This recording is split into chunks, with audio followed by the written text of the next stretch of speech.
the Upco Studios in Oklahoma City, you're watching The Press Row. I'm Jenny Carlson here with Mike Sherman. Mike standing in this week for a vacationing Barry Trammell. I brought my reading glasses. How's that, Barry? Fantastic, fantastic. Well, let's do our inbox segment for the week. We've got some email questions we're going to answer here on video. Let's get right to it and start with Larry. Larry says, the Big 12 has already fallen behind the SEC, Pac-12, Big 10, ACC, and the Big East as a power conference. Well, who's left, Mike? Is that true? What do they call the Conference USA now? The American Association, I don't know, AAU? Anyway, it's not true. I mean, they're definitely not behind the Big East. Come on.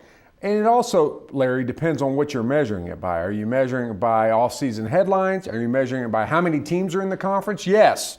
The Big 12 is 2 under its quota of 12. But here's the point. The Big 12 is still cashing big-time checks. It's teams, Kansas in basketball, Oklahoma State, Texas, Kansas State. They're still playing big games in football. Yes, it's lost a little prestige since Nebraska left. Yes, A&M. I think this is they lost A&M and Johnny Manziel, so that's why you heard him. But no, it's not behind. Everybody's behind the SEC, but I think the Big 12's right there with the Pac-12 and some others. Well, and I mean, I think if we're basing, power conference ratings, you got to start with football. And clearly the SEC is the king when it comes to football. And then I think you have to say they're king when it comes to power conferences. But past that, I'm not sure you look past the Big 12. They're at least in the argument for second. And if football is important, and we know that it is, then you still have to say the Big 12 is in the conversation for, maybe 2, 3, 4, somewhere in there. You could probably split hairs of where they exactly fall. But, yeah, they don't have A&M and they don't have Johnny Manziel, the Heisman Trophy winner, in the conference. But, that is what it is. So I think beyond the SEC, you still have to say the Big 12 is at least in the conversation. Right there. All right, let's go back to the inbox. This one comes from Rick. Rick says, has OU sports across the board just completed one of the greatest years in history? The Big Five, the sports that are most on TV, football, guys and gals basketball, baseball, and softball, have all had successful seasons. All 5 hit major goals for wins in a season. Football had 10, each basketball team with 20 plus, baseball with 43, and softball with 57. Rick brings up a great point, Mike. He could just do a graphic for us. We'll just take Rick's stats and put it in the paper. It is a great point. I'd say very good, Rick. I wouldn't say great. Listen, the men's basketball program, while making some great strides and qualifying for the tournament, still didn't win a tournament game. I mean, that's one of the things you got to do. If we see the Sooner men get to the Sweet 16, I think that sort of makes that resume a little bit better. I think the football program winning a bowl game or playing in a BCS bowl game would have been better. They did neither. So I think softball's dominance. It's a whole nother question that you raise here. I think what we saw is one of the great Sooner championship teams of any sport. That's the superlative I'll go with you on. I don't think it's one of the greatest years in anywhere, and it might not even be the greatest year across the board in Sooner athletic history. Yeah, I mean, I think you're right. I think softball and baseball too, to some extent, as baseball charged at the end of the year, in the Big 12 tournament, in the NCAA tournament, making it to the Super Regional after some disappointment. But really, that's when the year began. Those expectations were, everybody thought that they were at least going to be a Super Regional team. So while it came as a little bit of a late surprise, really, when you look at what they had to start the year, it shouldn't have been. But the spring success, I think, has sort of tinged things a little bit, because I agree, Mike, if you don't have an NCAA tournament win in men's basketball, you don't have a bowl win in a non-BCS bowl, to me, that you can't say greatest ever. It's a good year across the board, but it can't be the greatest of all time. No. Back to the inbox, this one from Rose. Rose says, hey, is OSU's defense not suspect anymore? Who in the Big 12 doesn't have a suspect defense? Maybe TCU, but they still lost 5 games last year. Rose brings up a good question here about the Cowboy defense. We shall see.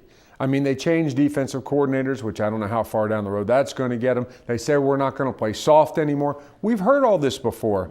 Bill Clay, he was the creator of the bend but don't break defense. That got him run out of town. They brought in Bill Young. He really stabilized things. They went turnover crazy, but that turnover thing wasn't something the Cowboys can count on year after year. Glenn Spencer's coming in. I'd still say that what you said is right. Who doesn't have a soft defense in the Big 12? You got to change the new math. The new math is they give up a lot of yards, a lot of points. I suspect that the Cowboys will be better. I'm not so sure they will get that suspect label taken off of them. Well, and I think it is a little bit a product of the Big 12 and all the offenses that throw it around a lot. You know, I don't know if any Big 12 defense you could put them up against an SEC defense, for example, and say, you know, that they're comparable. I just don't know that you have the speed, the size, the depth that some of these SEC defenses do. But I think for what you've got in the Big 12, I mean, I think it's becoming harder and harder for defenses to recruit great defensive players because they know what they're up against. They know they're up against these offenses that go crazy. So does a great defensive tackle want to, you know, run up and down the field with a defense that's chasing a spread offense? I mean, it's really tough anymore. So I think I think most defenses, Rose, you're right. I think they are more suspect. But I do look for OSU to be better this next year. I think they're going to get some things figured out. I think they've got some guys that can really make some plays, and I think they will once this next season gets started. All right, back to the inbox one last time for a question from Tom. Tom says, question on APR, and this is the academic progress rate. I thought the rule was if a student athlete left or transferred in good academic standing, it did not produce a hit to the departing school. It was only when they left not meeting that standard. If this is correct, it would make a difference, at least to me, in how I view the OSU situation. Obviously, Mike, we're talking about OSU football.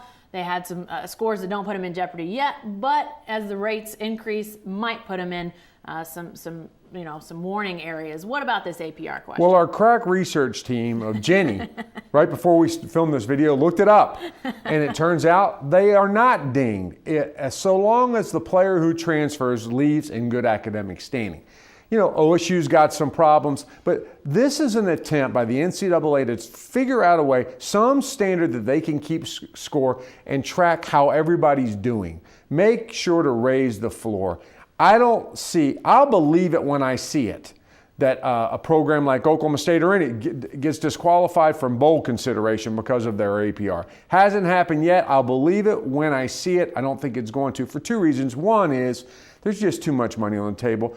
But two, and most important, is I don't think it's as bad as it used to be. I don't think there's the basket weaving degrees that there once were. And I think schools like Oklahoma State, all the Big 12 schools, all the BCS conference schools have people like Maryland Middlebrook whose job it is to make sure these student athletes are offered lots of services, lots of attention, lots of opportunities to get their grades up. It's not as bad as it was. I applaud the NCAA for having these standards, for issuing these reports, but I'll believe it when I see it. They'll zap somebody out of the postseason because of a bad APR. Yeah, and I think, you know what, if you're Oklahoma State or any other school that finds themselves facing, you know, a postseason ban, which is something that could happen if your APR falls too low, you can still appeal that. I mean, I think that, you know, if you've got a situation where you can say, hey, listen, we had a student athlete or two student athletes or three or how many ever there were that left that, were in academic counseling this amount every week. You know, they had this going on. They had this family situation. Here's why they left with their academic standing not where it should have been. There's a lot that's going to happen even if that raw number falls below the bar. So yeah, I think Tom brings up a good point. You don't get dinged if they leave in good academic standing, but if you got somebody that leaves that isn't in good academic standing, I still think you can take that to the NCAA and argue your case. And if it doesn't work out, you can appeal to the Oklahoma Secondary School Activities Association Board and they'll let you do it. They'll let you in. They'll make everything right. Hey, be sure to stay with the best coverage team anywhere at newsok.com and every day in the Oklahoma.